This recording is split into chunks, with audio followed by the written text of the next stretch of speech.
Yeah, I'll just sort of quickly go over these. If you have other questions, you can just stop me or interrupt or type them in the chat or whatever. So let me turn off my camera here. All right. Explain what participation constraints are in ER diagrams. Additionally, give 4 examples and explain in words what they're doing on the participating entities.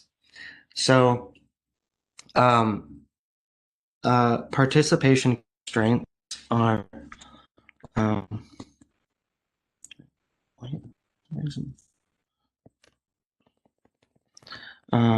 participation constraints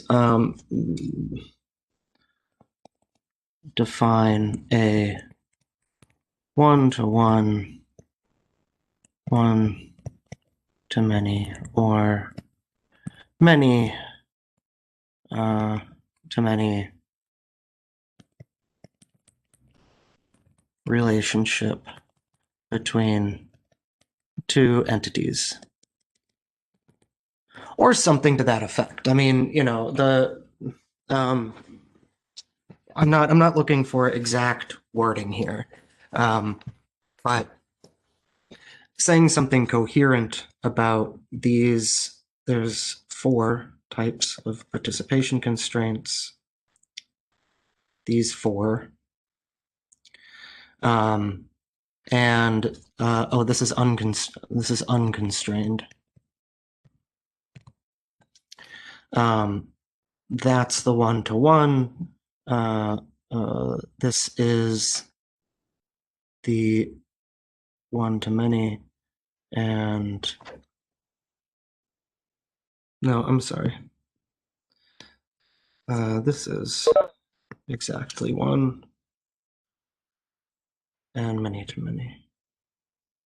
Whatever, you know, I just these 4 participation constraints, and then, you know, giving some examples, you know, A, B, and R.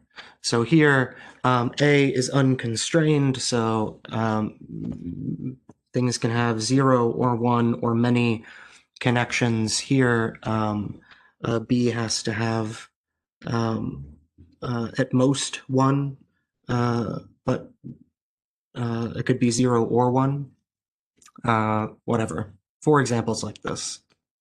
Or if you wanted to count it, that's 1, 2, and then you gave 2 examples like this, that's fine too. Okay. And yeah, that's basically all I was looking for this first one. Do you know what these are and what they're doing here?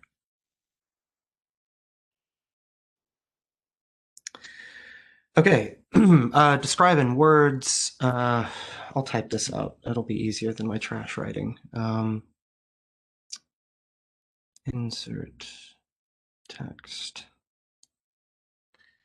Okay, describe in words the constraints that are given by the ER diagram. All right, so here, an employee, I'm basically just going left to right on this diagram, explaining what each of these pieces are. You don't have to say things in this order. Again, this is just the main points. So an employee can have 0 or more policies. A policy can belong to exactly 1 employee. A policy can have 0 or many beneficiaries, and a beneficiary can only be on a single policy. Basically, that's it. Yeah, this is a reasonable, pretty standard kind of situation. For example, a healthcare policy, an employee can have it or not. If they wanted to buy more than one, there's nothing stopping them. They can. But a policy needs to belong to just one employee. You can't have, a policy that the same policy for two different employees because employees are different. They should be covered by different policies. Now, an employee can, these policies can also have other beneficiaries, wives, children, husbands, whatever. But the employee doesn't have to. Maybe they're a single person, or maybe their spouse and children have other healthcare coverage or whatever. And a dependent can only belong to one single policy. So you can't cover a dependent on two policies here. All right. Convert this into a relational model.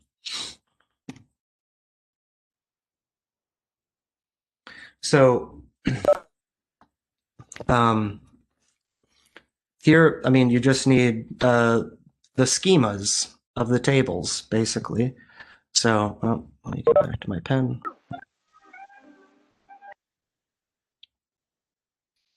So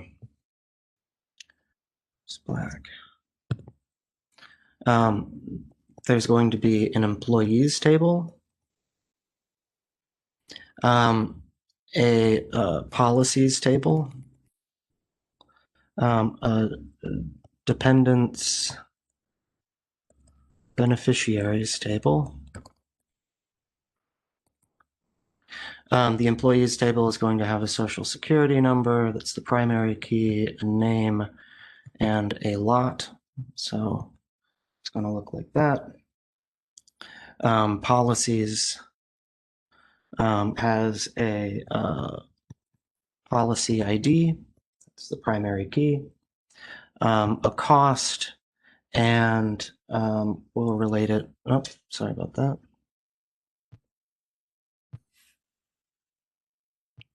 Okay. So yeah, the policies table is going to have a policy, a cost, and then we're going to relate this to the employees by having a social security number. And that's going to be a foreign key to the employees table. The dependents beneficiary table, that's going to have a P name. Get rid of this. So then this table here, I'm going to be merging these into like one table. It's going to have a P name and an age. But this is a weak entity. And so this dotted line means that it needs to be a part of a composite key. In particular, it needs, oh, I'm sorry, well, here's a policy ID as well. Yeah, it needs to relate to exactly one policy, and those are going to be a composite key. So P name and policy ID.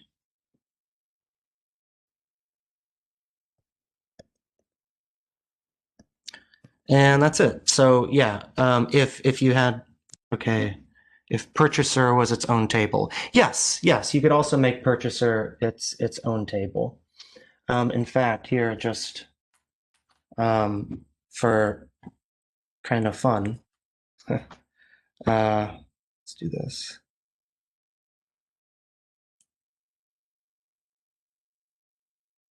How do I move you though? Okay, there. So here's, I'll just put some of the SQL for how you would create these. So here you could create a table employees, social security number, it has a name and a parking lot, and we're describing, we're setting the primary key to social security number. So that's what, if you wanted to create that table in SQL, it would look like. Here is what this would look like. This is, yeah, combining the policies and purchaser table. So let me get rid of those or move them up a bit there. great. So this has a policy ID that's a string, a cost that's going to be some real number, and a social security number. Oh, yes, there's a couple things here. This is not null. And this is also not null. And that's important here to capture this, basically the thick line, right? So it has to be exactly 1, which means it can't be a null, which would represent a 0. So if a policy exists, then the social security number, it needs to have a social security number with it. That's what this thick arrow is. Same thing with the policy ID here. Okay, so whatever. Yeah, so this social security number. Professor, I have a question. Yes. So I understand the not null for the policy ID in the dependents beneficiaries table. Yep. I thought that was like in reference to a weak entity. So if you had like instead of the policies table with the SSN foreign key, if you had the purchaser table by itself, would you still need the not null under SSN? Yes. Here, let me go down here a little bit.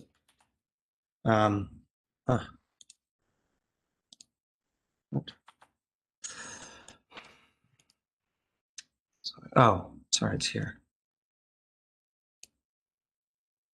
Oh, come on. So here, jeez, sorry, I'm trying to make this so you guys can actually read it. Yes, so here is what it would be like. Oh, boy.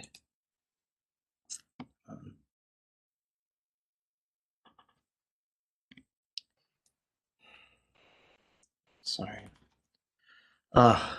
WebEx is like blocking the window. I can't drag it. There we go. It finally disappeared. Jeez. Okay. Sorry, I'm trying to make this so you guys can read it. Okay, so this policies purchaser table here, you could break this into 2 tables, and that's fine. That's what I'm trying to show here. So this one table, you could, instead of merging, creating one table, you could have 2 tables. You could have this table 1 and this table 2. So this is just combining 1 and 2 together into one table. So for the policy, you'd have a policy ID. It would also have a cost, and the primary key is, so yeah, this own table, it has a policy ID and a cost and a primary key. Then the purchaser table would have the social security number and the policy ID, both of those, therefore relating social security numbers to policy IDs. The primary key here, policy ID, and 2 foreign keys. But here you also have to specify that the social security number is not null, because it's a thick arrow here, which means that if there's a policy, then there must be an employee that has that policy, and that employee is referenced via their social security number.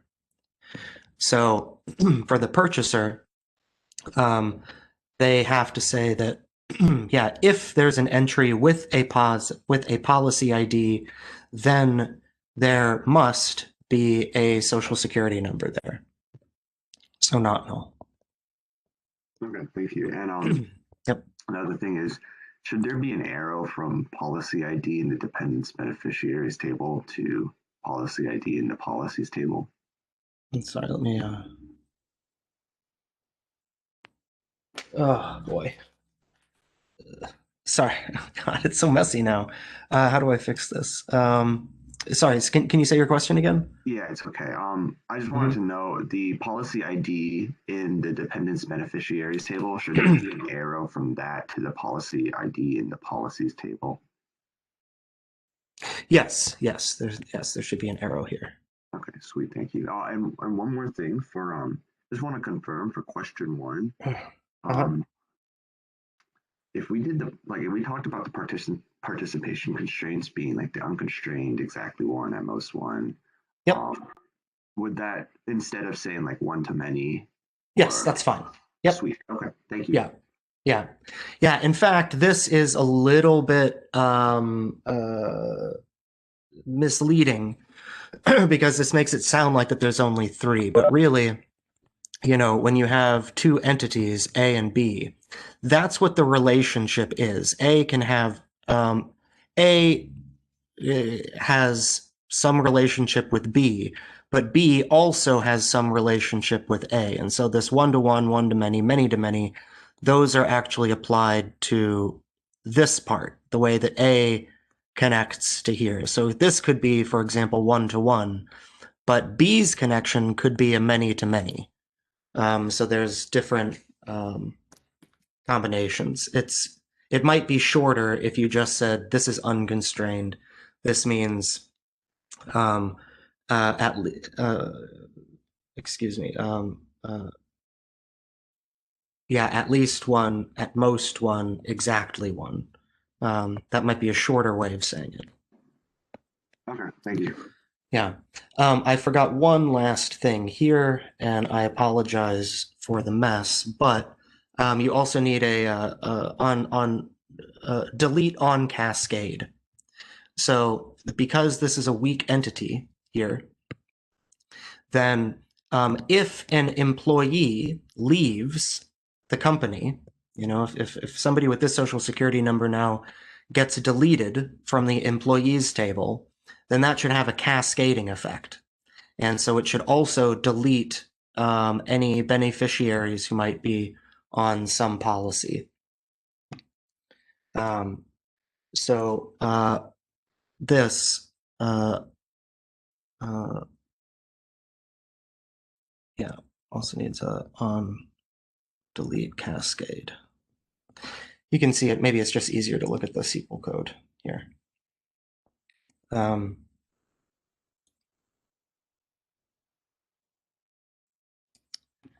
sorry, I didn't give that one.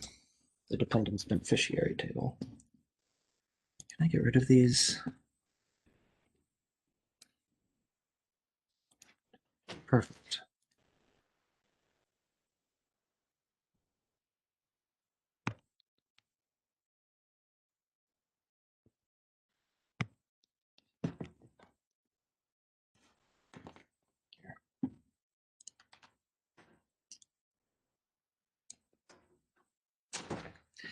So here this has a P name, age, policy ID. The policy ID can't be null.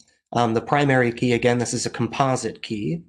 So that's how you capture that. The policy ID is a foreign key and on delete cascade.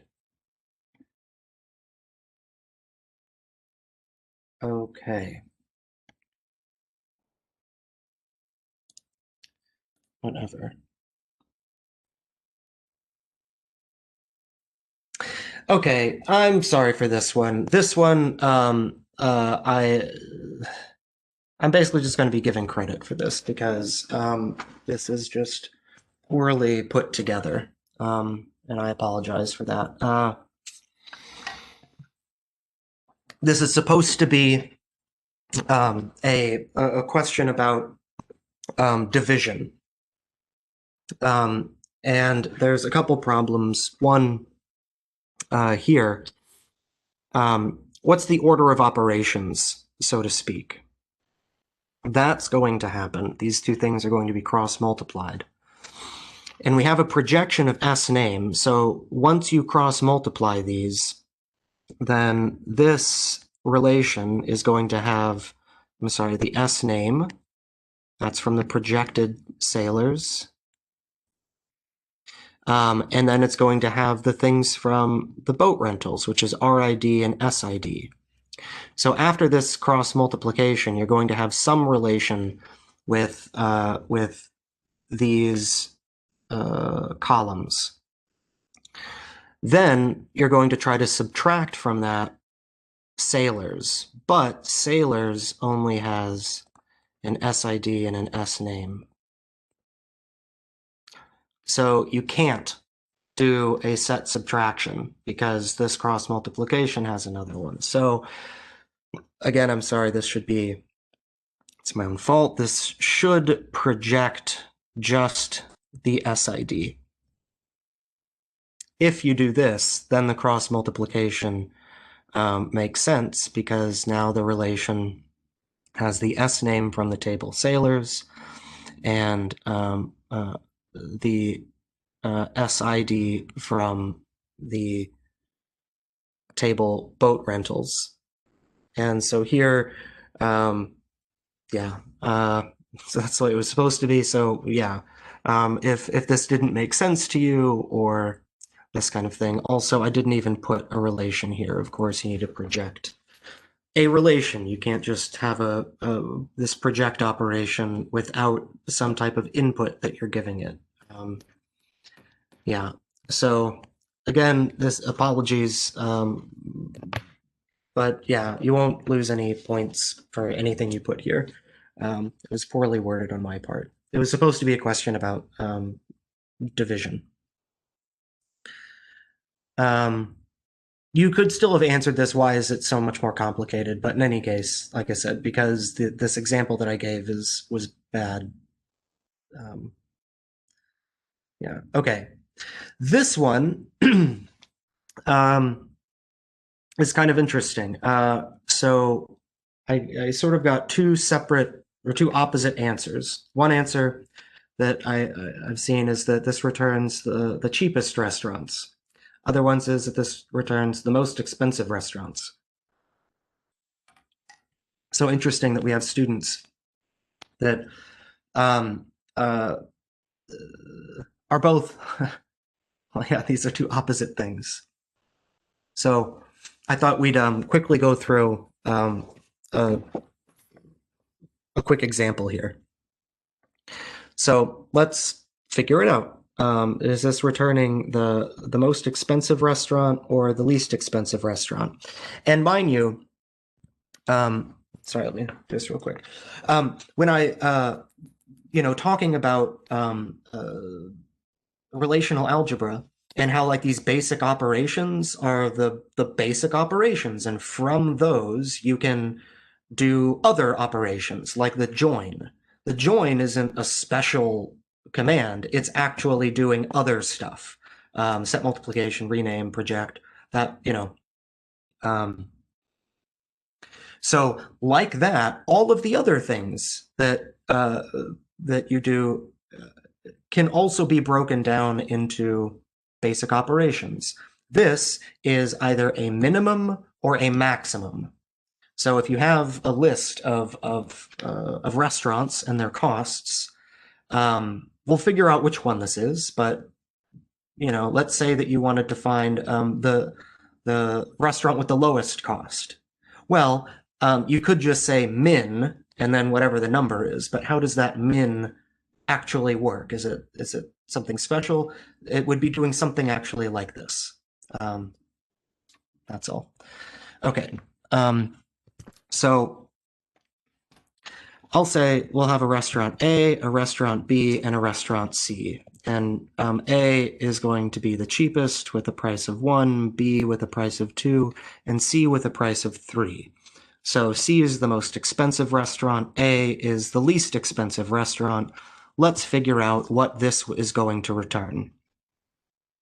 Okay, so this cross multiplication here is actually, well, it's a little redundant, the RIDs and names. We actually don't care, but okay. What we're interested in are the costs. So here, the cost of 1 is going to be paired with each of these costs. The cost of 2 is also going to be paired, and the cost of 3 is also going to be paired. So somewhere in this table, this is going to be cost 1, and then this is going to be cost 2. Of course, cost 1 is going to be 1, 1, this is going to be 2, 2, and then 3, 3. Right, so 1 is paired with 1, 1 is paired with 2, 1 is paired with 3, all of these. Here, we are selecting those. we are selecting those where cost is bigger than cost 2. So strictly greater than. So here we don't keep these because 1 is equal to 1, 1 is not greater than 1, 1 is not greater than 3. Here 2 is greater than 1, 2 is not strictly greater than 2, 2 is not greater than 3. 3 is greater than 1, so we keep it. 3 is greater than 2, and then 3 is not strictly greater than 3. So we get rid of those. And then we're returning the names of these restaurants. So A, that got all eliminated, right? All of these corresponded to A, all of these correspond to B, and all of these correspond to C. A's got all eliminated, so we don't return the name A. B, there is an entry that it has, and so is C. So this now is going to return restaurants B and C. And out of all of the restaurants, we're removing restaurants B and C, which leaves only restaurant A here. So all of this now is going to return A. A is the cheapest restaurant. So this finds the, out of all the restaurants, how do you find the one with the lowest cost?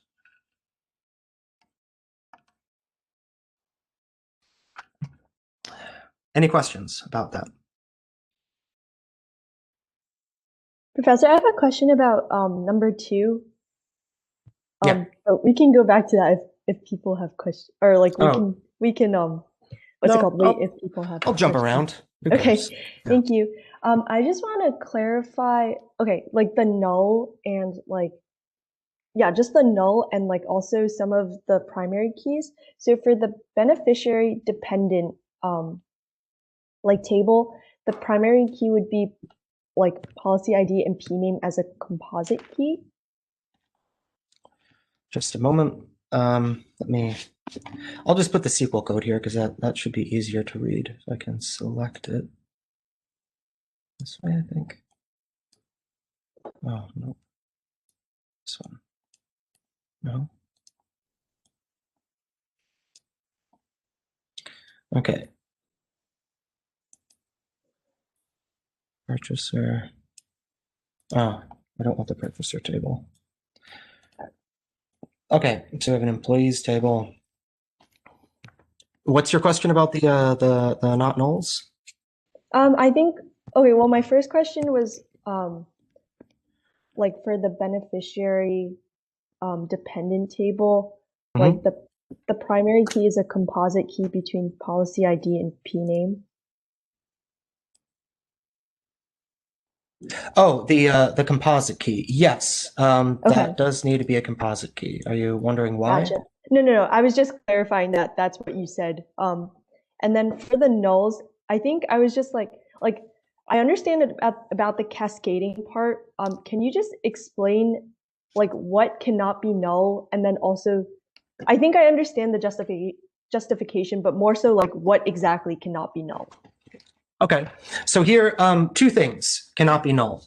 In the policies purchasers table, or otherwise in the purchaser table, the social security number cannot be null.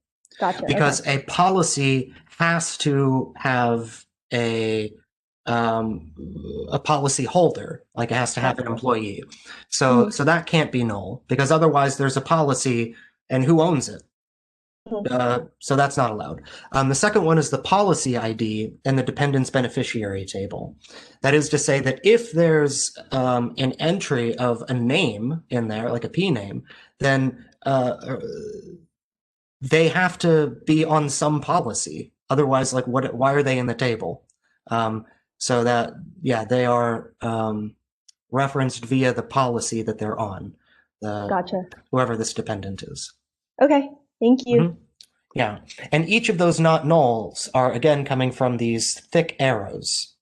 So that is that a policy, or I'm sorry, the purchaser, the policy has to have a non-null social security number. Here, for this thick arrow, the beneficiary with whatever name must be tied to a non-null policy ID. So that's Okay, so got it. there's two thick arrows, and each of those thick arrows have a consequence of having a not null. And then, sorry, another question. Within the purchaser table, would policy, it would also be a composite key, right? Or is it not for like the primary key? No, it's not. No, for the sorry, which table? The policies purchaser table or the No, policies I table? made, sorry, this is more like individual, but I made a Mhm. separate purchaser table. Sure. Okay. So then, if you have a purchaser table, then that will just have um, uh, uh, the policy ID as the primary key. The social security number doesn't need to. Those are not composite keys. The policy ID and the social security number. If that were a composite key, is that what you're asking? Yeah. Yeah. So if that were a composite key, then for example, you could have uh, uh, a policy ID, and two social security numbers associated with it, right? And both of those are okay because it's a composite key. I mean, at least one part of them is unique. So if it were a composite key, then you could have one policy ID that's associated with two employees, and that shouldn't be allowed because the policy should have exactly one policy holder. Oh, okay. So just the policy ID is only going to exist once, and so that's the primary key. The policy Gotcha. isn't Okay. going to appear multiple times. Yeah. Got it. Okay. Thank you, Mhm. Professor. Sure. Oh, I actually have a follow-up question on that. Uh-huh. So even though the not null in the policies purchaser table, I understand that. Is there a reason why it's on delete no action instead of delete cascade? Oh, let me look at this. For the ForGate SSN.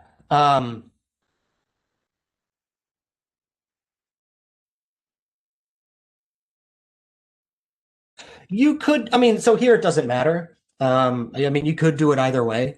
So if it were on delete cascade, what that would mean is if an employee left the company, then you delete the policy that's there. Um, uh, Instead, I mean, it would probably be like if instead right now, if it's on delete no action, if you delete if an employee leaves and you delete them from the employee table, then that policy employee record would still exist in this table for maybe just records, like who were people covered. In any case, that isn't captured here, and there's nothing. Um, yeah, if you do, in any case, because it's not specified, you can do whichever you like.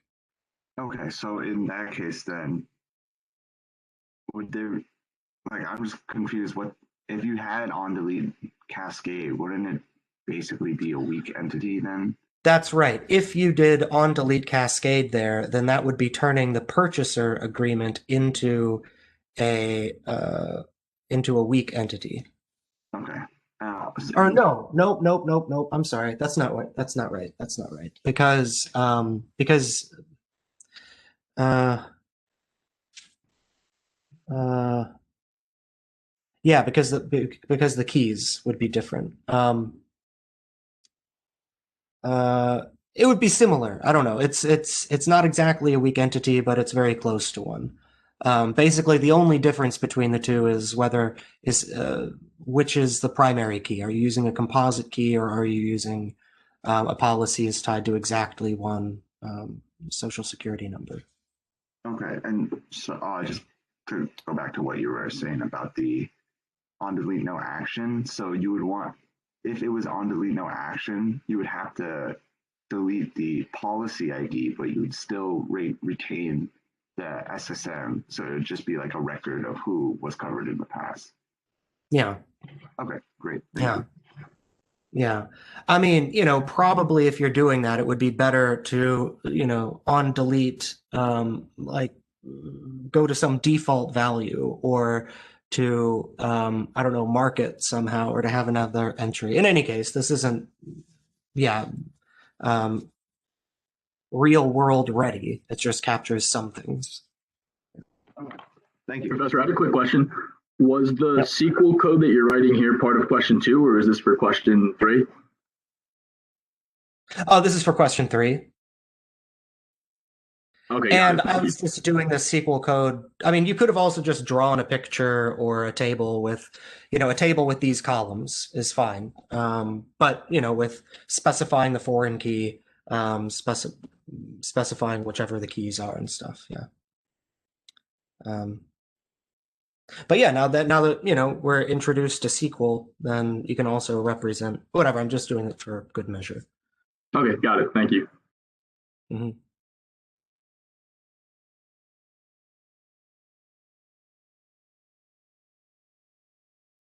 Okay, so if there's no other questions, then we can start talking a little bit more about the project. But first, I want to make sure there's no more questions about this.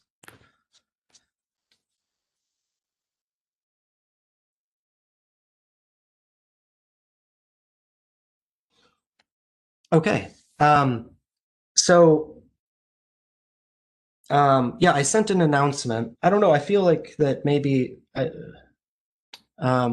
I don't want to be confusing or changing things or anything like this, but I'll just try to reiterate, I guess. So, I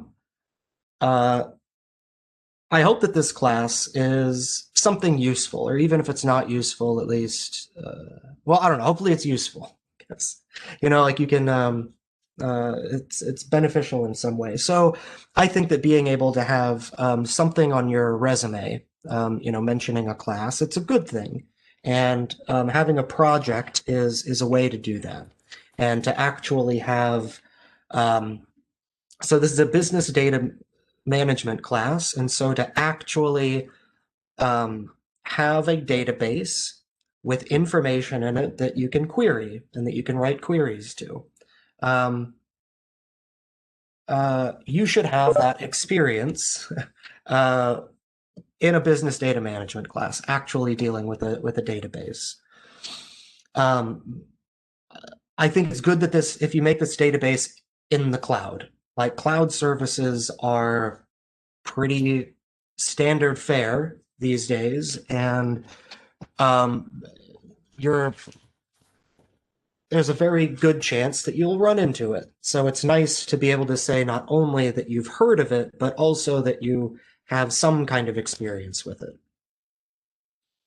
Also, databases, not only are they hosted in the cloud, or are they stored in the cloud, but there's other services that should access the database. Like the database, it just holds the data and can return results, but other services will query it, display things in a nice way, have good graphs,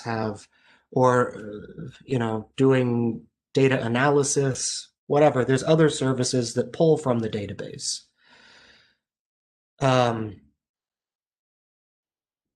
So for the final project, you just have to worry about the database part of it. So that is creating one on the cloud and then giving the credentials so that other services can access it. And that's 3 or 4 things. That's the name of the server, because a service needs to know on which server in the world is this database supposed to exist.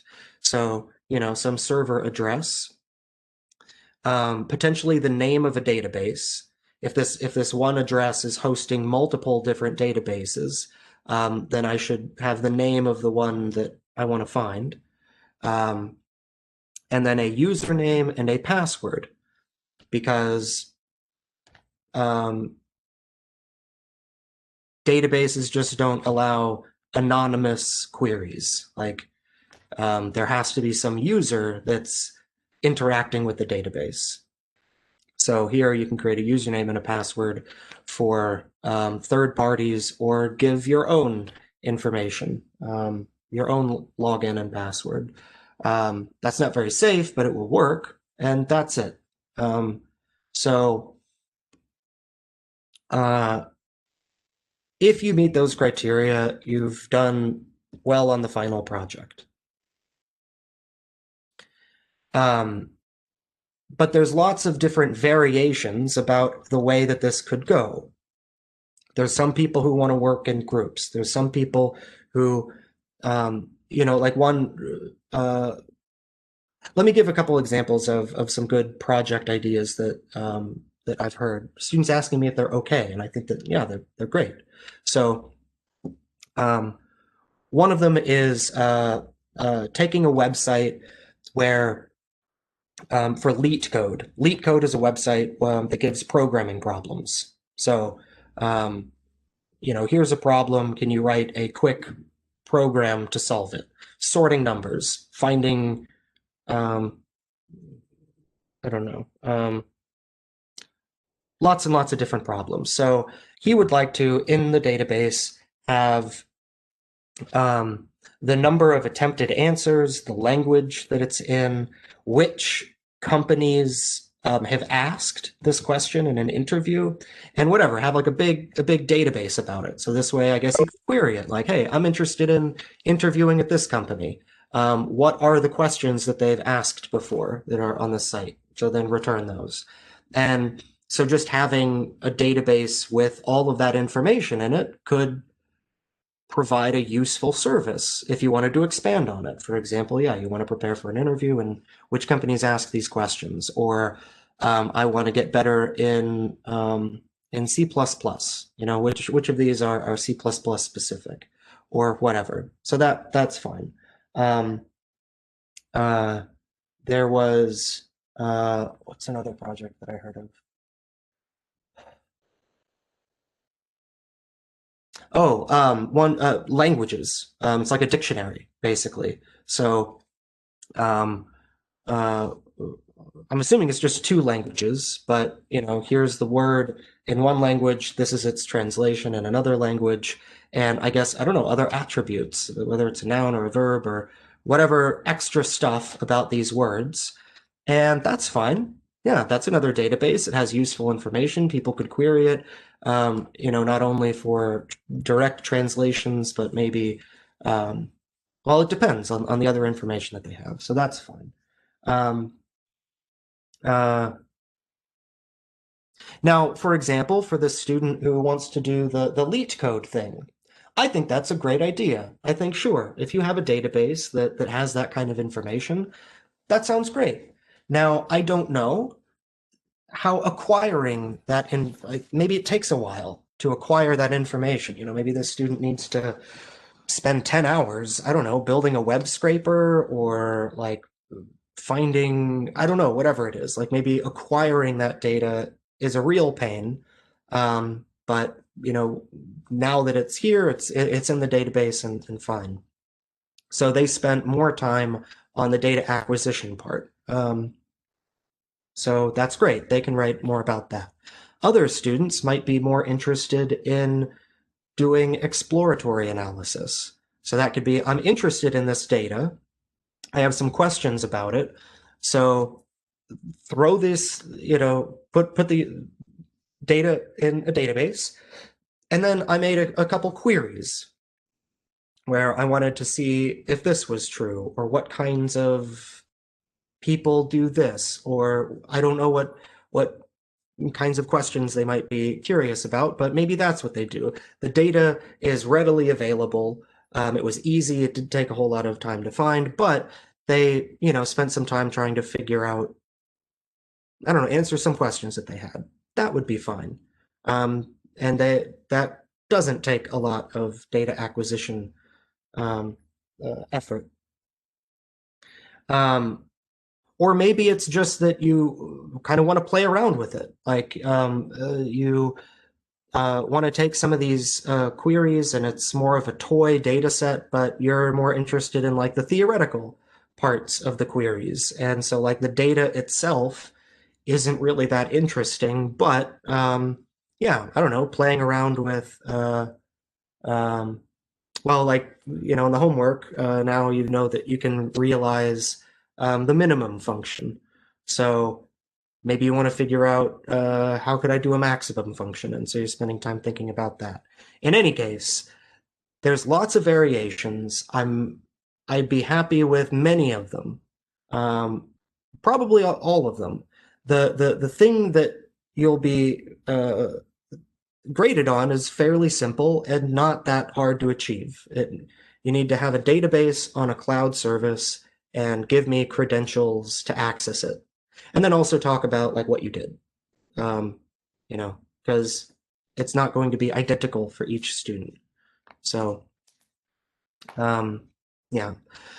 Also, I had a student ask, not ask exactly, whatever, saying they would be interested in, I guess, a walkthrough of how to create a database kind of from scratch.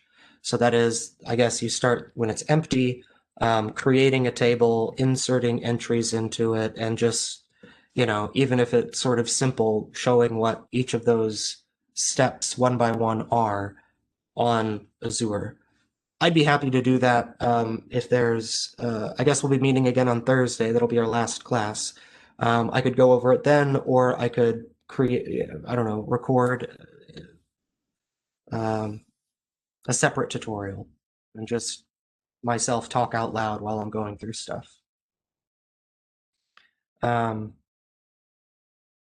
Yeah. Oh, so there's a couple things. If there's no other questions, but one thing I do want to talk about is if you have, if you're working with a partner, you will need to give them access to your database. And that means not only having credentials for them, a username and password, but also allowing whitelisting their IP address. So that is something that I might show today. How do you do that in Azure? Add somebody's whitelist. Professor, I have a quick question. Yeah. Does the data for the project need to be real or could it be hypothetical just so that we could show the relationships? Could be hypothetical. Okay, got it. Also, were you going to show us how to like upload a CSV into a database? Yeah. Yeah, I could try to do that as well. Actually, I might try to do that today. All right, Because I think that, yeah, that would be helpful. Yeah. Okay. Is it okay? So sorry, I'm just reading some of these. Purchaser can be its own table. Yes. Connect policy to policy ID. Yes. As the foreign key. Yeah. Does deleting employee has cascade effect too? Either way, here it's not specified.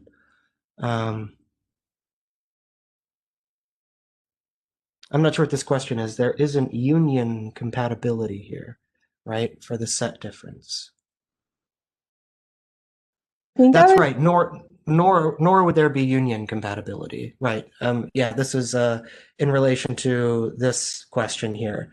If you don't project this, then yeah, I mean the set difference. These need to be of the same type. It's the same thing with a union or an intersection. That these types have to be the same. Okay, when I say write about it, do I mean provide separate written document like a report? Yes, and it doesn't have to be a long report. I mean, it could be like a half a page or a page.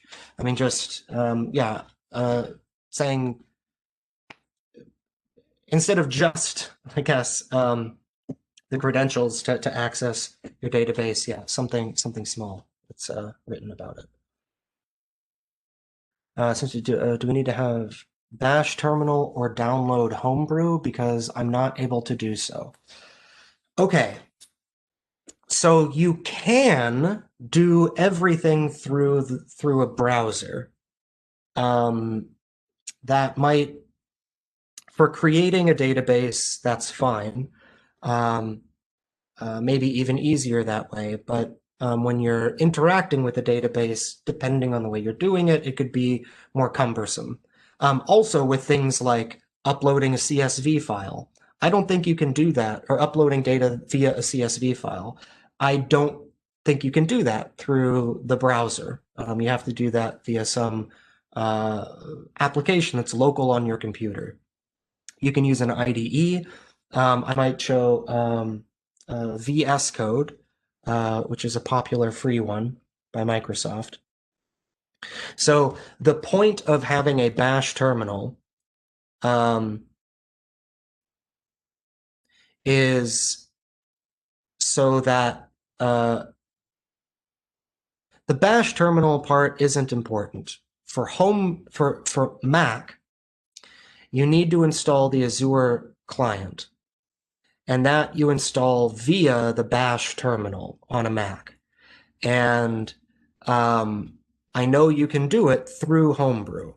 I thought that Macs have Homebrew by default, like it just comes pre-installed. If not, then maybe Google how to install the Azure client without Homebrew, or install Homebrew and then via Homebrew install the Azure client. The reason for installing the client, be it on a Mac or Windows, is so that your computer, your local computer, can have a program that you can interact with the database without a browser.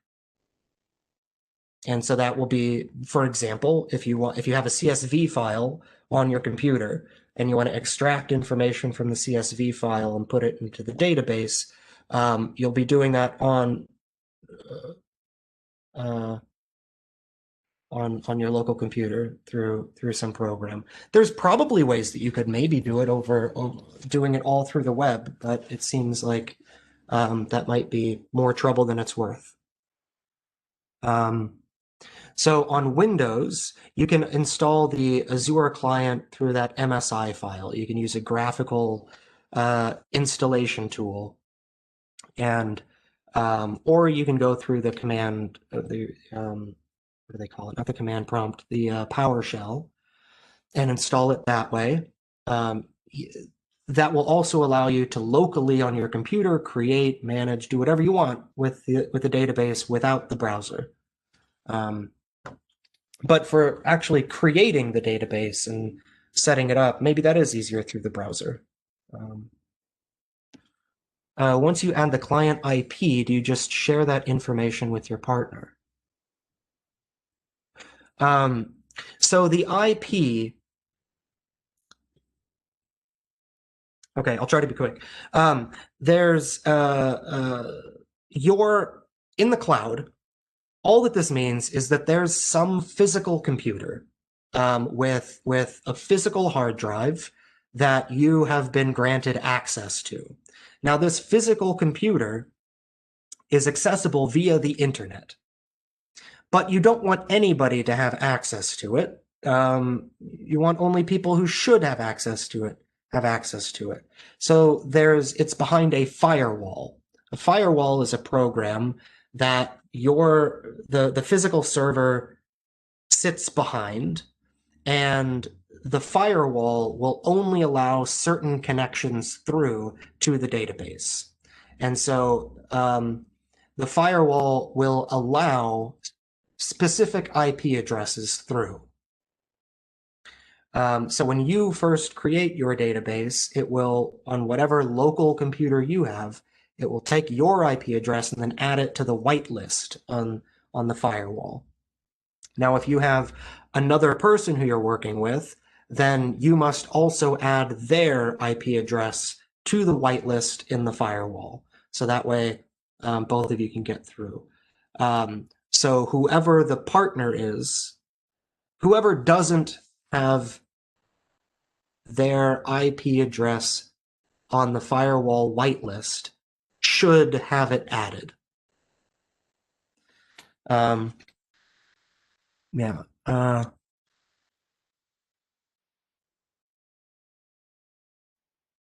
Use Hotmail to sign up with Azure successfully. Signing in. It says we cannot sign in with individual email account.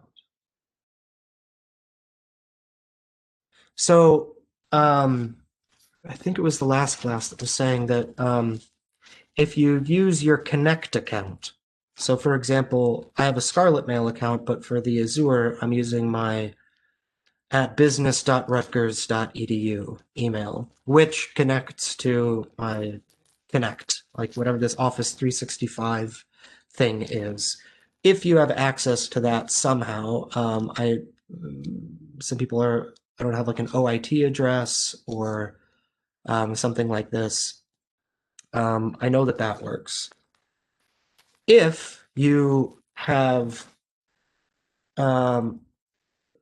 more trouble with Azure, I can create an account for you.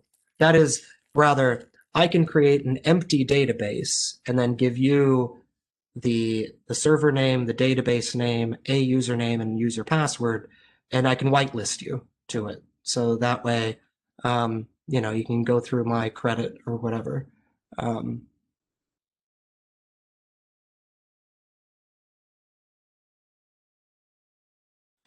Followed the instructions. Install the Azure CLI and terminal on Mac, but always showed error. Can you copy the error and paste it here? Yeah. By the way, a really good practice to get into is just Google stuff. I don't know. I feel like that maybe you're of a generation where this doesn't have to be said. But yeah, if you see like an error and you have no idea what it means, copy it and put it in Google, and that works a shocking number of times. But in any case, for yeah, I'd have to see whatever the error is for installing Azure CLI. I believe it's just brew install Azure CLI, and then that should install it, and you can check it by just typing AZ. So AZ is the name of the program that gets installed if you're on a Mac. Let me share content here.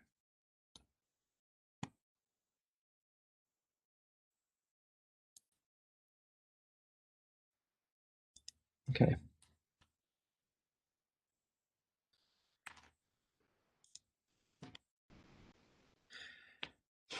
Oh, so another thing is because there's a timeout, or at least when I initially set up these servers before, after an hour they time out. If you call the OIT department, they can try to fix the Microsoft Azure account issue. It might be that you aren't opted in the service. That could be. I did not have to call the IT department, although I do remember running into some issues at first. But that was that it seemed like that there might not be a cooperation between Rutgers and Microsoft, but there was. In any case, just let me know. Like if you're running into problems with this, you know, the sooner the better, so that we can figure something out. Okay, so about the timeout. When you set up these servers, usually you set it up with a timeout to save money, basically. However much it's charging you, that's how much you get charged while it's in use. So if the database is running, this is the way that it is set up by default, it will stay alive for an hour, and after being ignored for an hour, it will pause. And that way, the user doesn't get charged for it. But that means that the next time you try to connect to the database, it might give you an error because it hasn't woken up yet. So I'll show you an example here. This is a previous thing that I made. And here, if I try to log into it, it might seem like it's hanging, or you might get an error message. In any case, it's taking a while because it's having to restart the database. Here you go. So it's currently not available. So this isn't exactly an error. I mean, it is an error, but it's an error that we should expect. If we go back to the overview here, you can see that the status now went from paused to resuming. So while it's resuming, I can't log into it because it's spinning back up, so to speak. Okay, so after a while, just a couple of minutes, you should be able to get back into it, no problem. As far as adding to the whitelist, where is that? Overview, no.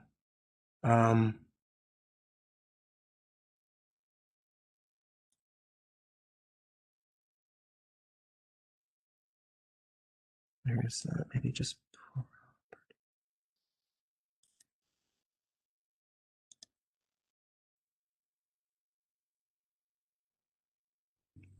Oh, by the way, when I'm saying the server name, like this is an example of the server name.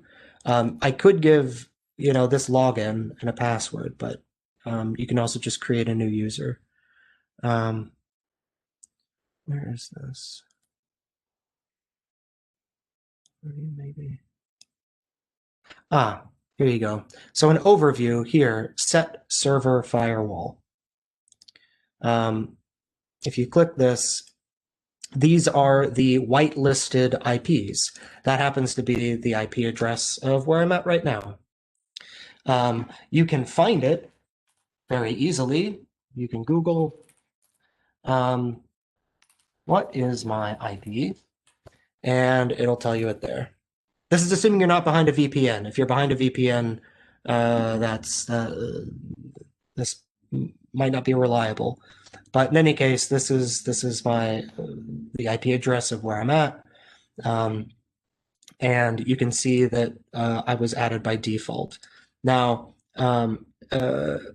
if you want to add a partner, then here you can add client IP. You can give them a name, I don't know, partner. And then you just put in whatever their exact IP address is. Hit OK, and now they're added to the save it. Oh, here as well, deny public network access. How to say? So this right now, it depends on how you set it up. So long I have credentials, that's fine.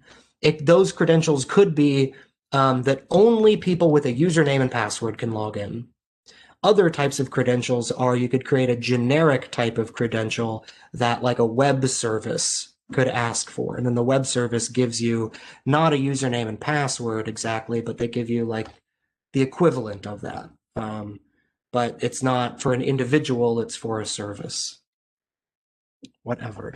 Okay. I would also like to show, I think I can do it here because I haven't done it yet.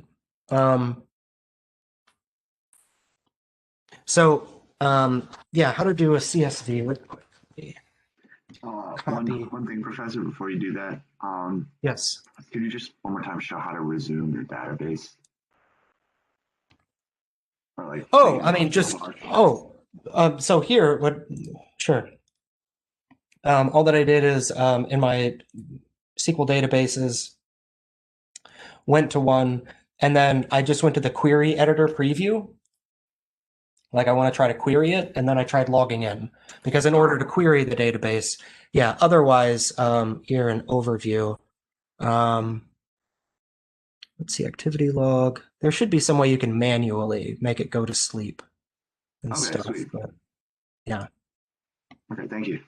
Yeah, but this will also be true, like if I'm going to try to go through VS Code, But there's like there's an Azure or there's a Microsoft just database. I think it's like SNSS, some kind of application.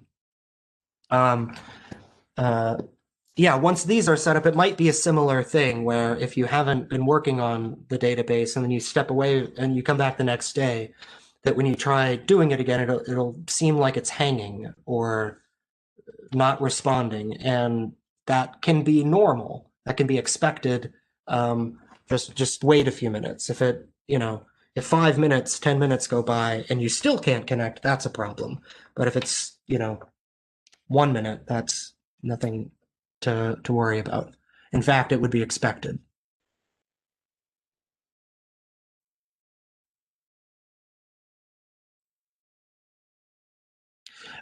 Use the Azure SQL database, not the Cosmos database. That's a different one. As far as SQL, you can choose either MySQL or Postgres. I suggest Postgres because I think it's going to work for most people. Yeah. All right. Oh, the CSV. Yeah. Okay. So, well, actually, I'll just do this really quick. So I'll send. Here's a link you can follow because we might run out of time today. For me to show you this, but at least I can, because I'd like to show you how to at least to connect using some type of software on your computer, assuming that you've installed the Azure client. So it's pretty easy. What you do is you create a table with the columns that you want. You will have to give it names of the columns and the types of the columns. You specify a primary key. Fine. Now it's an empty table that's waiting there. There's nothing in it. As far as the CSV, these could be in a different order than you specified here, but it'll make your life a little easier if you use the same. You don't have to have this title part here. And in fact, the names of them don't matter. So here, for example, you'll see a capital, first name with a space, capital F, capital N, where in the database, it's like this. It doesn't matter what this is called, what the column name is in the CSV file, nor does it matter that there's one at all. It's going to be ignored anyway. Then on your computer, locally, you'll be able to reference here the CSV file. CSV is comma separated values. That's what CSV stands for. In fact, if you open up the file, you'll see this. It'll, be just names and commas. So you specify that the delimiter, the thing that breaks things up, is the comma. And here you specify, in this case, that the CSV file does have a header. So that is the first row is going to be the names of the columns. And so this is telling SQL that this first row here, that header, it has one. And so ignore it. What it's going to do is it's just going to delete it. It doesn't care what the actual names are. It just knows that, okay, it should delete it. The data doesn't start on line 1. The data actually starts on line 2. Here, you specify for each column of the CSV, positionally, which ones should go into which columns in the SQL table. So here it's the same. Here's the first name, whatever that is. That should go to the first name and last name, date of birth, email. It's the same way here. But if the CSV file was reordered, then you could reorder this and say that, oh, for example, the third column is where the first name is, and the CSV file actually has the date of birth in the beginning, whatever. But this is it. I mean, it's not really a long process. It's pretty simple. And that's it. So I think that should be good enough for people. Mm-hmm. Are those the copy from the limiter CSV? Are those query, or are we writing them as queries in the database? In the database, yeah. Got it. Thank you. So, yeah, so these aren't select from where. I mean, yeah, there's lots of different vocabulary. This is the specific vocabulary in SQL for taking data from a CSV file and putting it into the SQL database. Professor? Yeah. I have a question. So when we're creating this CSV data file, or just for the project in general, because I'm still kind of stuck on where to get started. Would you recommend maybe figuring out a topic we're interested in, collecting data on it, and then putting that into an Excel file, saving it as a CSV, and then going into the database and importing it that way? Or that's probably going to be the easiest way to do it. Yeah. Okay, because that was what I was confused on, is what data we were pulling. So is that what you mean when you say exploratory analysis and cleaning up the data is the organization of it? Yeah, I mean, each. So depending on, I think it would be a more enjoyable exercise to actually be working with some kind of data that you care about. Maybe you don't, and you want to make up synthetic data, or you just want some data to populate the database with. That's fine too. But there's, depending, one or more of these things could be time consuming. One of these could be finding data, just finding it in the first place. Another one would be that you have a bunch of the data, but it really needs to be kind of cleaned up before it can be put in the database. Or maybe all of this data is very readily available and easy, but yeah, you want to explore the data more. Like if you have, I don't know, data from the US Census or something, then I don't know, you have some questions about this or that, thought about it, and it took you a while to figure out, for this query, I don't know, I had to spend an hour thinking about just how to write one query. But in any case, this is the query and this is whatever. All of these different variants are okay. But as far as getting the data in the database, it's going to be automated some way if you don't hate yourself.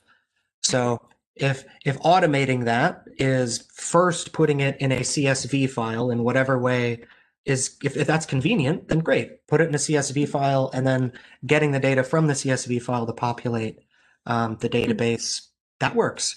You could also write a Python script to do it, to insert data, and you don't have to touch CSV files, but yeah, there's options, and whichever is easiest for you.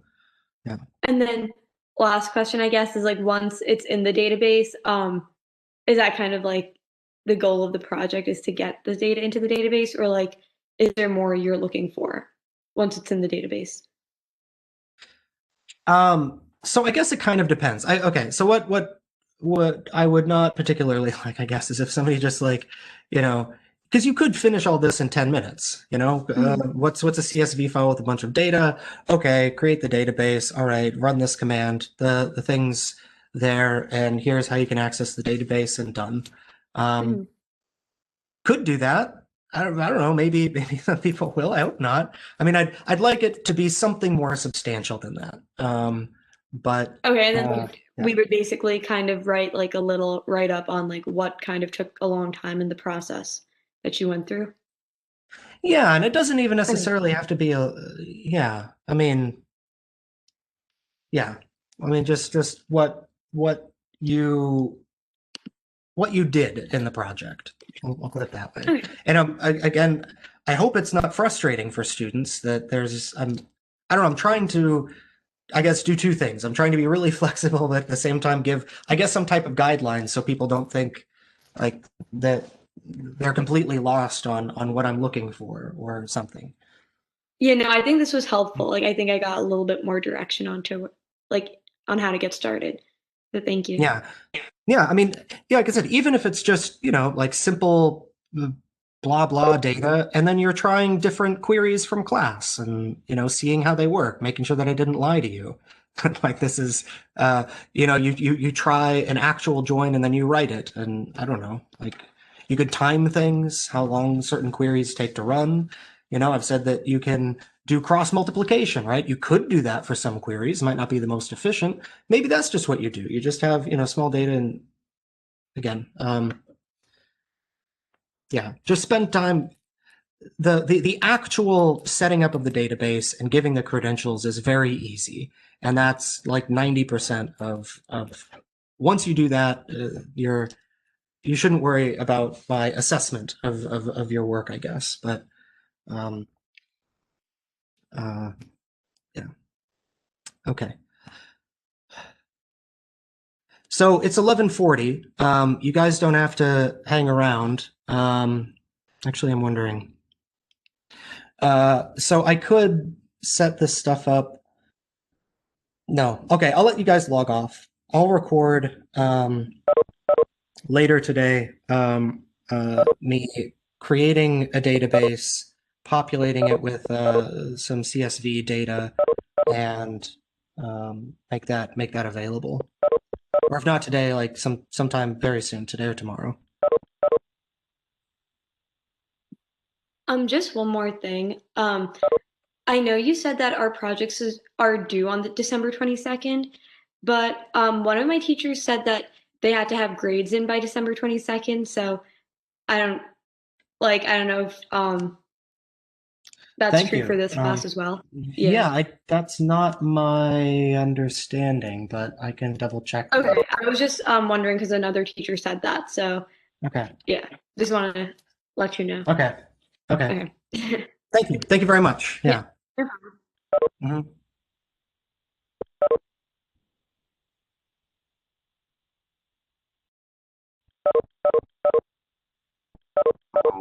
Professor, where do we go Yeah. with the login for our credentials?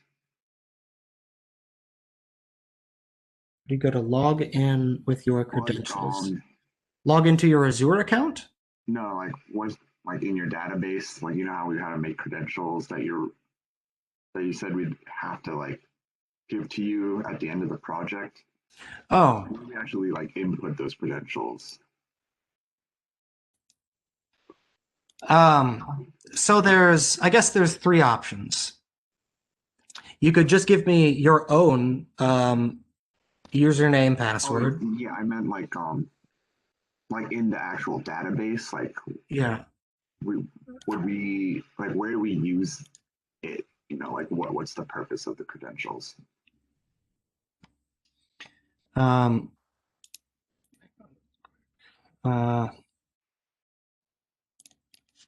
Would it just be like so for example, here in the chat, I'm just typing this.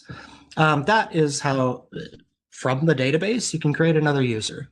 So you give them a username, in this case, read-only login with some password. And then you can specify the password for that user. You can change the permissions of the user. For example, this makes it so that the user can only read the database. They won't be able to insert or delete, this kind of thing. So yeah, you create a user and give it. These are commands that you can run from like in the database terminal. So when you go to query editor,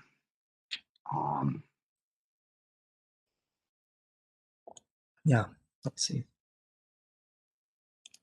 So if you go to query editor, like you see this login. This is not this like the server. But like, are these our credentials that we're inputting? Those are the credentials for the administrator user that you made when you created the DB in the first place. When you create the database, you must also create an administrator to that database. And those administrator credentials are what that query editor is asking you for. And that was when we made the new server, right? It was like yes, server admin login and password and whatnot. Yep. Okay. Yep. Got it. Exactly. Yeah. And so here, sorry. I think this would even work actually. Just whatever that was. Actually, user must be in the master database. Oh, I didn't create the actual user itself. I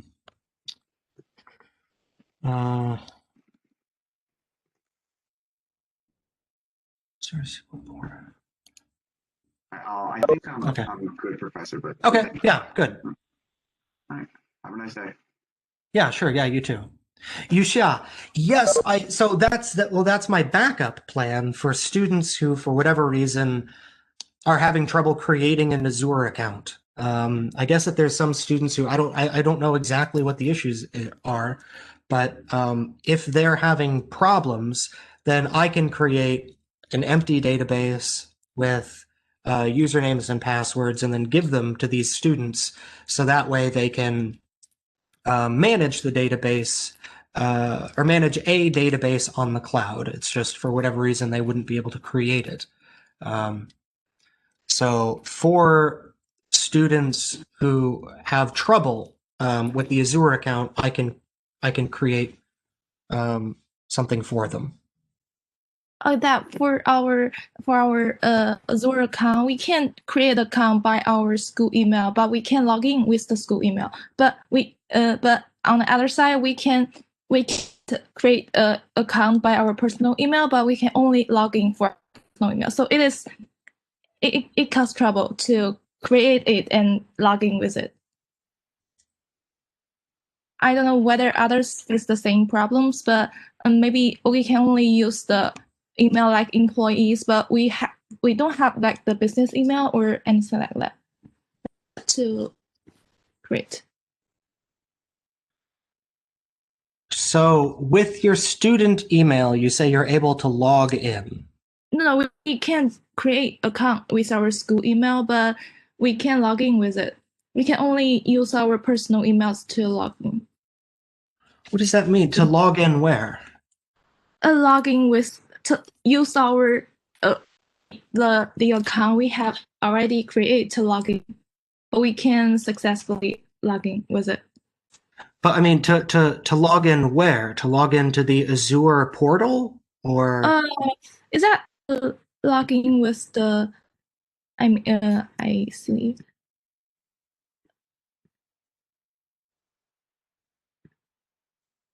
I think it's just to log the. We can start our database too. We need to log in with the account and try to create a database with it. So, hold on. So here, if I go to, so I'm signing out of. I think some students may have the same issue, but one student just create the email in her company or internship email like that can successfully use it.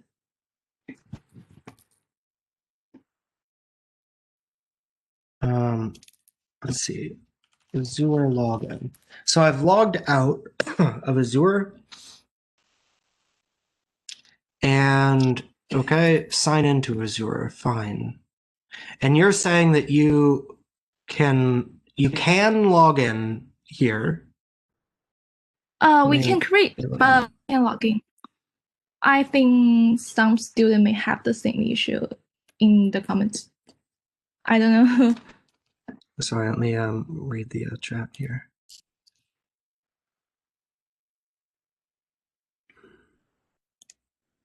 So you can get to this site, right? No problem.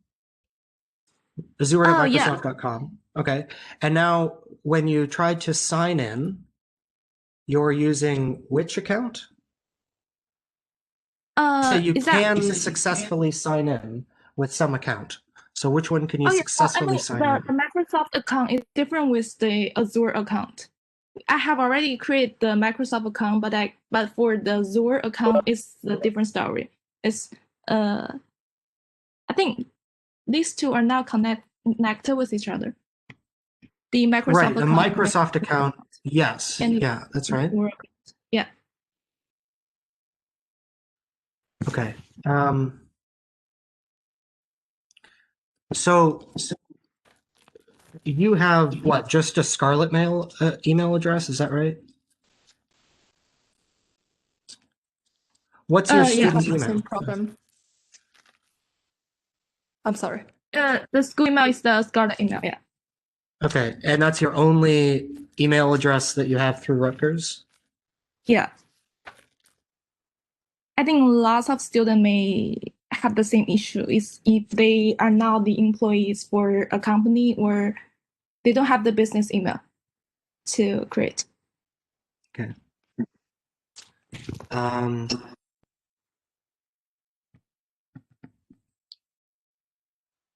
Okay, I will call, I don't know, I'll call the help desk. In any case, in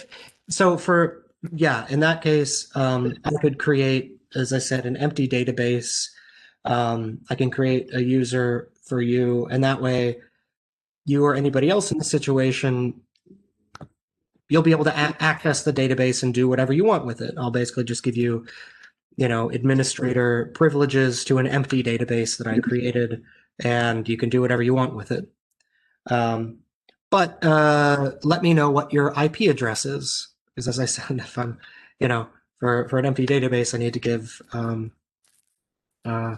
well, I'd have to create a database for each such student or group, and then add their respective IPs to the firewall whitelist. Okay, but we are in China. We have to use the VPN to just check our IP. So you mean if it's not quite believable, or just we need to use VPN to get Google? Yes, I know that. Fine. Okay. And so each time you're using a VPN, you have a dynamic IP, I'm guessing, not a static one. That's fine. Okay, I'll create a different type of credential. Okay, I said, so I will try later. If I can get it, I will email you. Is that okay? Yeah, that's fine. Also, I don't know what kind of VPN you're using, but some allow you to choose which applications go through the VPN and which other applications don't go through the VPN. If you had such a VPN, then you could just give me your IP address in China, and then whatever application you're using to do the database stuff, you could just use your Chinese IP address, no problem, and then filter your browser through the VPN. Okay, I will try. I'm maybe don't know for now. I will check it. Okay, yeah, no, okay. I'll come up with a separate type of credential thing for students. But, okay. Yeah. Until then, do you have some other way to I don't know, get SQL locally on your computer or something, so you can just at least practice, I don't know, creating tables or writing queries if you want? Do you mean that in my computer, or Yeah, on your computer. Where we practice? On browser? Yeah, well, you could. I mean, until Azure, you can create a database locally on your local machine, and then that way you can create tables and do all this stuff. At least that way you can run SQL queries. We cannot create the database for now, so we can just follow the next step to do. No, what I mean is, but what I mean is, you don't necessarily have to create a database on Azure temporarily anyway. If you just want to be able to interact with a database, you can create the server on your laptop and skip Azure altogether. Just create a PostgreSQL database on your local computer, and then you can interact with it. Do you mean like we can use the Microsoft Access or to practice? No, like what we learned from the MS is that we can use the Access to practice, or does Access? I actually haven't ever used Access. Does Access do SQL? I thought it was different. Yeah, Access is something different.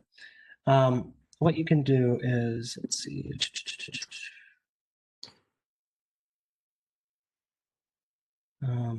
Yeah.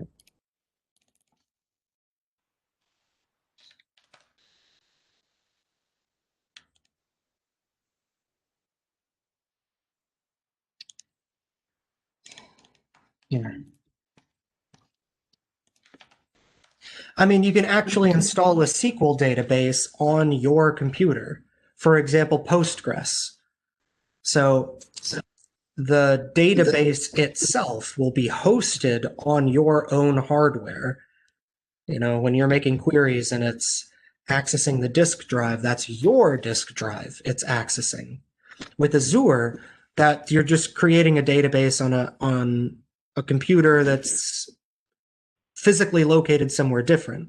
But if you just want to be able to create a database and play around with it in the meantime, until you can, you can create a database locally on your computer until some point you could also take that database and then move it on to Azure.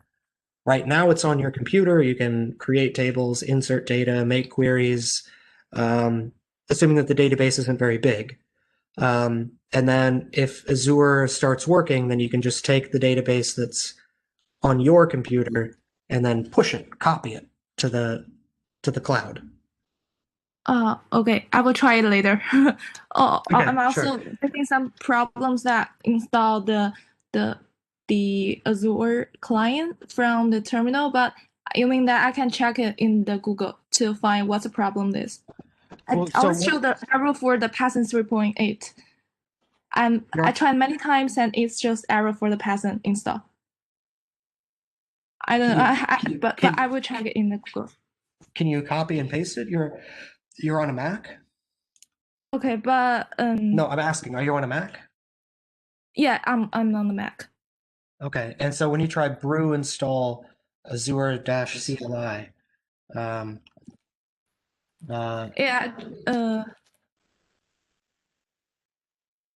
Oh wait, sorry. Sorry.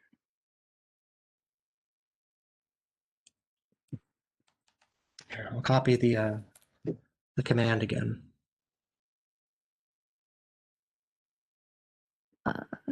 Oh wait, sorry.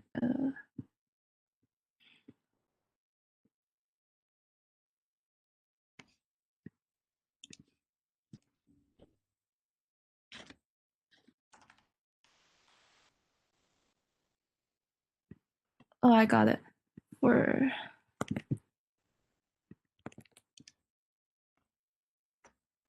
Can you see that? Source Python. Could you type this? Sorry.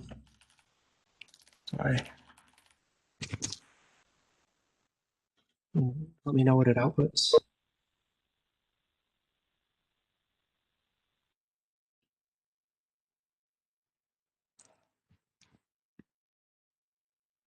Okay, I'll try it.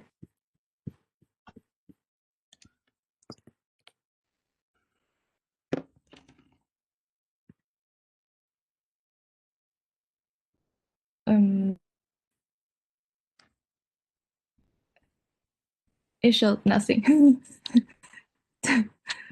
Oh, okay, hold on. Type this. Which Python?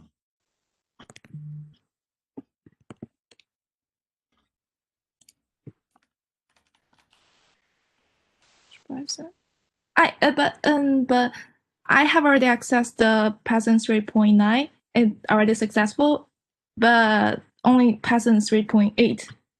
Everything every time I try it, it shows error. Failed to download resource Python.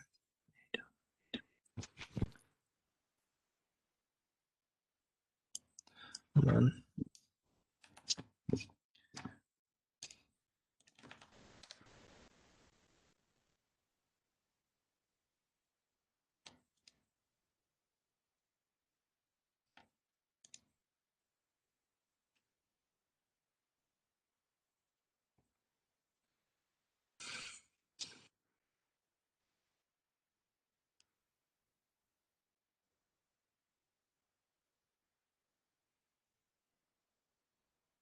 Okay, try running this.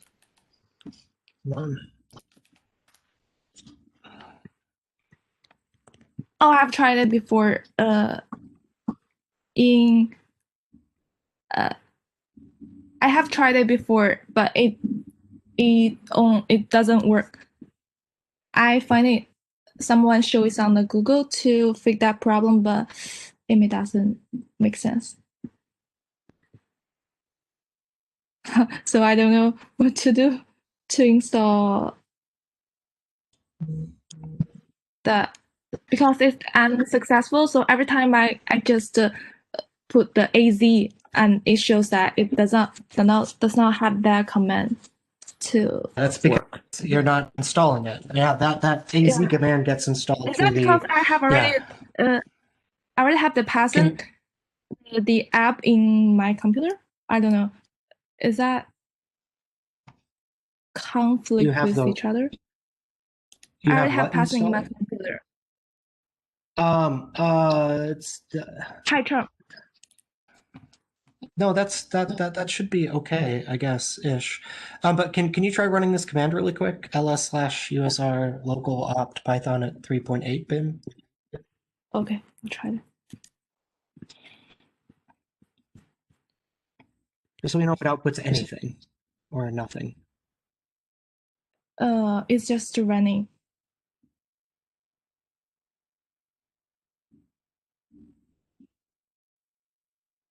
It's running. Oh, it shouldn't. Yeah, it's just running. Oh, maybe it's because I just few minutes later, few minutes before, I again tried to install the whole package, so it is still running for my previously.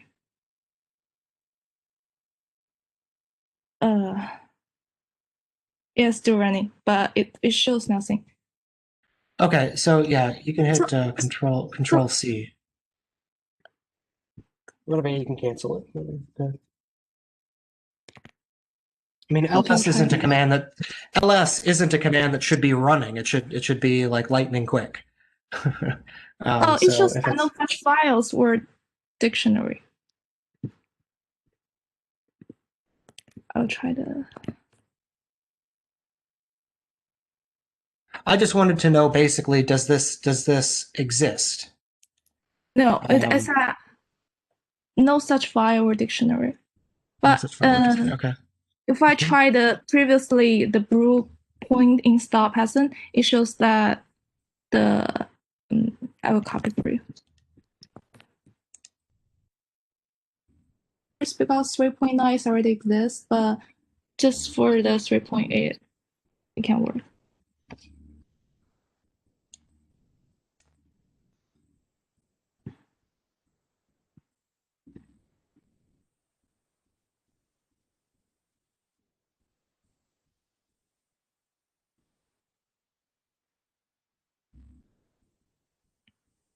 Okay, well, yeah, that doesn't look like it's a problem. Okay, so now this post install is finished, right? Oh yeah, finished. Okay, so yeah, try let's see, brew update and brew install Azure class. So just try that command again. That is what I just what I created before is that it will run a lot of stuff that have already exist because I have tried many times to install Azure. The first time I saw the error is because I ran the brew install Azure and it shows Python 3.8 is not successful.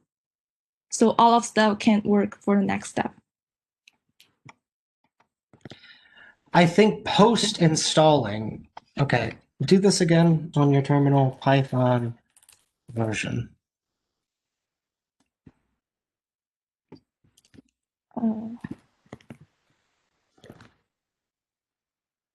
It shows Python 2. Oh, it shows Python 2? Then, Oh, yeah. Then do which Python 3? Which Python 3? I'm sorry, Python 3 version. Python 3 version. Okay.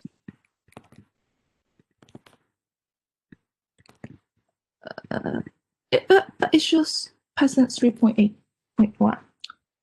Right. So the post install should have downgraded your Python to 3.8. So I think that if you try again to run the brew install Azure client, it might work this time because you've downgraded from Python 3.9 back down to 3.8. Then I can try the brew update and brew install again. Sure. Yes. That's right. Okay. So okay, I will try it. If I have problems, I will thank you later. Sorry for your time. No problem. Sorry. Okay. Yep. Thank you. See you. Have a nice day. Okay. Bye. Professor? Yes. All right, I have a quick question. Uh-huh.